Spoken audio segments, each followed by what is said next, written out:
Bonjour à tous.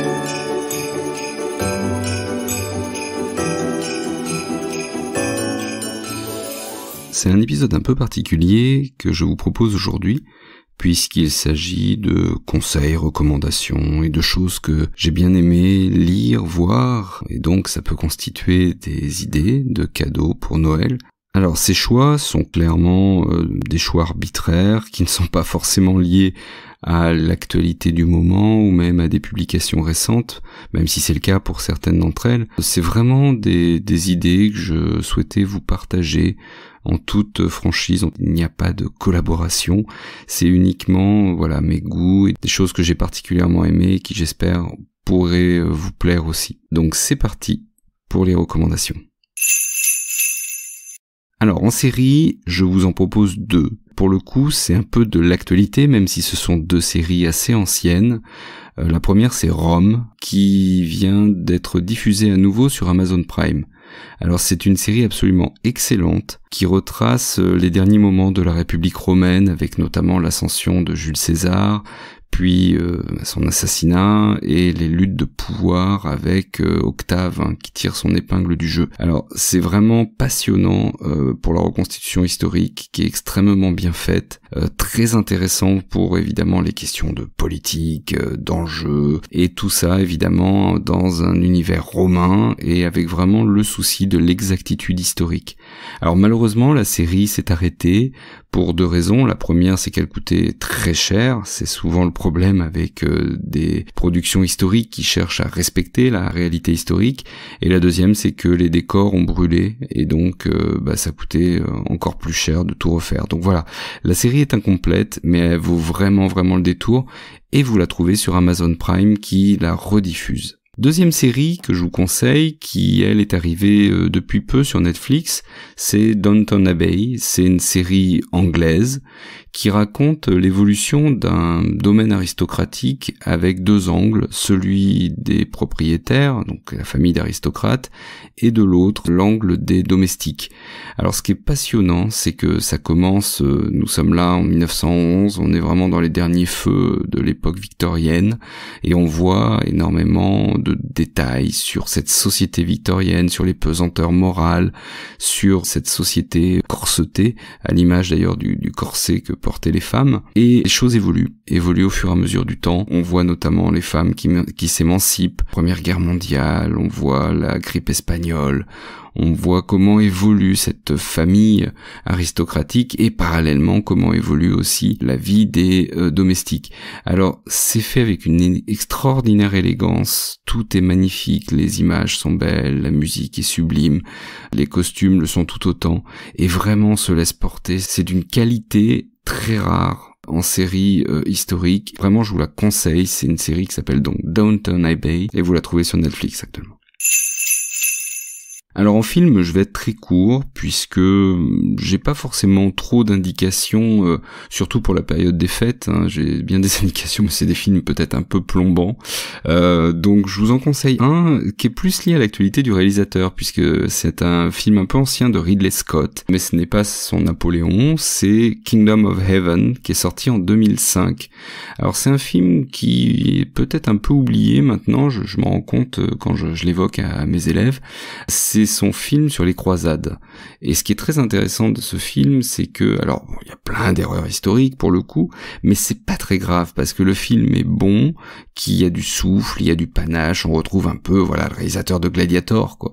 Et, finalement, ça fait passer le message global et on y est, quoi. On est dans les croisades, il y a Saladin, on voit évidemment Balian, un personnage qui a réellement existé, et vraiment on se laisse emporter dans cette atmosphère.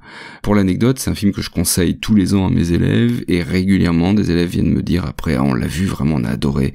Donc c'est vraiment un très bon film, je pense. Kingdom of Heaven, donc ce qui veut dire en français le royaume du paradis, c'était le nom qu'on donnait au royaume de Jérusalem, un des États latins qui avait été fondé après la première croisade en Terre Sainte. Donc un film de Ridley Scott qui date de 2005 et qui peut se trouver assez facilement, j'imagine, sur différentes plateformes. Alors en matière de BD, de romans historiques, d'abord pour la BD, une référence que je vous conseille, c'est la BD de Yann Bouvier, que vous connaissez peut-être parce qu'il a un compte Instagram très suivi, c'est Yann tout court, aussi un compte TikTok. C'est un collègue et un ami qui a sorti donc une BD qui s'appelle donc Microcosme, l'histoire de France à taille humaine. Et c'est exactement son projet et je trouve qu'il le mène extrêmement bien, c'est-à-dire qu'il a choisi 12 figures méconnues ou inconnues de l'histoire et il les reconstitue totalement dans leur vie et dans le contexte qu'elles ont pu connaître. Alors ça lui permet de parler de différentes périodes. Et vu que c'est une BD, il y a donc un dessinateur qui s'appelle Éloi Chevalier et on retrouve tout le souci de rigueur et d'exactitude de Yann parce que évidemment chaque planche est extrêmement travaillée, relue, il n'y a pas d'erreur dans les vêtements, dans les couleurs même. Donc c'est vraiment une BD avec parfois des petites allusions amusantes. Ça reste quand même historiquement extrêmement sérieux, extrêmement fondé. Donc c'est un plaisir de lecture entre la présentation donc de ces figures qui sont le fil rouge du livre. Il y a des entr'actes, comme il dit, qui constituent des temps de réflexion sur l'histoire et la façon dont elle s'écrit. Et c'est vraiment très très intéressant. Pourquoi découpe-t-on l'histoire en tranches? Quels sont les domaines d'intérêt des historiens? Qu'est-ce que la neutralité en histoire? Enfin, ce genre de questions qui sont des questions tout à fait intéressantes. Donc là, vraiment, vous avez, je pense, un beau cadeau pour quelqu'un qui aime à la fois la BD, qui aime l'histoire. En roman historique, là aussi, je vous en cite deux, un peu plus ancien, un autre un peu plus récent, un que j'ai vraiment adoré, qui est un livre que j'ai dévoré, qui s'appelle Constantinople. C'est un livre, à vrai dire, qui m'avait intéressé par la couverture, c'est-à-dire que la couverture était magnifique, le titre aussi, parce que Constantinople, ça fait rêver, ça renvoie à l'Empire byzantin, on y est là, c'est les mosaïques, c'est le luxe de l'Orient. Donc nous sommes à l'aube du 7e siècle dans l'Empire byzantin et l'empereur est clairement menacé, c'est un usurpateur, un Phocas, et donc en coulisses vous avez plusieurs personnages qui bataillent pour prendre le trône, tout ça sur fond de menaces barbares aux frontières. C'est absolument passionnant, il y a aussi quelques erreurs historiques mais c'est pas grave non plus parce que l'histoire l'histoire avec un petit H, emporte tout, vraiment ça se dévore. À la lecture de ce livre, je me disais mais quelle série formidable ça ferait, et j'espérais qu'une seule chose, c'est que des plateformes type Netflix achètent les droits pour en faire une série. Il y a du souffle, il y a du panache, c'est extrêmement réussi, donc je vous conseille vraiment Constantinople, c'est sorti en poche. Enfin, pour les essais historiques, j'aurai 4 références à vous conseiller. La première, c'est peut-être l'ouvrage le plus récent de toute ma liste, ça s'appelle L'Enlèvement, c'est signé Grégoire Kaufmann, et c'est le fils de Jean-Paul Kaufmann qui était le fameux otage au Liban dans les années 80. Alors ça a peut-être parlé à certains d'entre vous. Tous les soirs à la télévision, il y avait l'annonce des noms des otages pour ne pas les oublier. Et donc Jean-Paul Kaufmann va être détenu pendant 3 ans comme ça au Liban et sa femme va se battre prodigieusement pour qu'on ne l'abandonne pas, pour qu'on continue de parler des otages.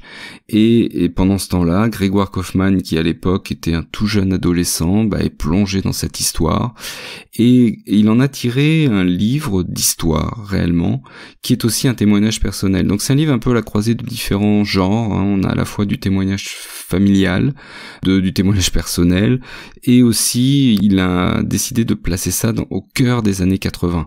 Et donc quand on relit ce livre, on redécouvre énormément de choses des années 80. À chaque page, on se dit ah oui tiens c'est vrai il y avait ça, ah oui il y avait ça, et c'est passionnant. On apprend vraiment plein de choses tout en voyant en filigrane cette lutte à la fois de sa mère pour la libération de son mari, donc Jean-Paul Kaufmann, mais aussi les négociations en coulisses, comment ça se passe avec le Quai d'Orsay, avec la présidence, les manœuvres pour justement faire libérer les otages. Donc c'est un récit personnel de sa vie à lui en tant qu'enfant d'otage, mais aussi tout cela inséré dans l'histoire de la période et inséré dans cette lutte familiale pour la libération de Jean-Paul Kaufmann. Donc c'est vraiment très très intéressant parce que c'est un livre à plusieurs niveaux de lecture et un emboîtement de genres qui se passe extrêmement bien. Deuxième livre, c'est le livre de Cécile Berly, qui est sorti très récemment, en début d'année, qui s'appelle Guillotinée, et c'est le livre qui parle de 4 femmes, Marie-Antoinette, Madame du Barry, Madame Roland et Olympe de Gouges, qui ont comme point commun d'avoir été jugées, condamnées à mort et exécutées sous la Révolution française.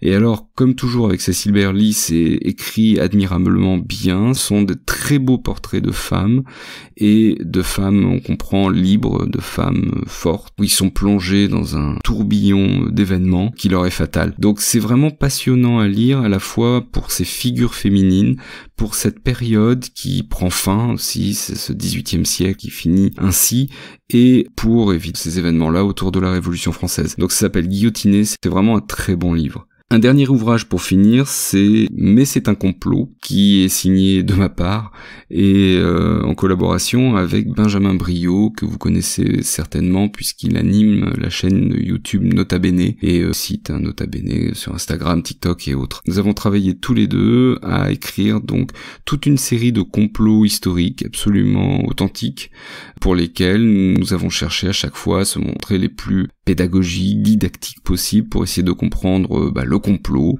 pour essayer de comprendre dans quel contexte il s'inscrivait et aussi ses conséquences. Alors ça part du complot dans le harem, qui est un complot égyptien, tout en passant par évidemment le Watergate, en conspiration de Saint-Mars, ça c'est quand on tente d'assassiner Richelieu, et bien sûr on évoque aussi le protocole des sages de Sion, en expliquant pourquoi c'est un faux, mais un faux qui va avoir des conséquences absolument hallucinantes, jusqu'à la question du 11 septembre, qui a alimenté beaucoup d'idées complotistes. Alors évidemment, on va démonter tout ça dans l'ouvrage, mais on montre que, en revanche, l'intervention en Irak en 2003 est basée sur des fausses affirmations, les fameuses armes de destruction massive.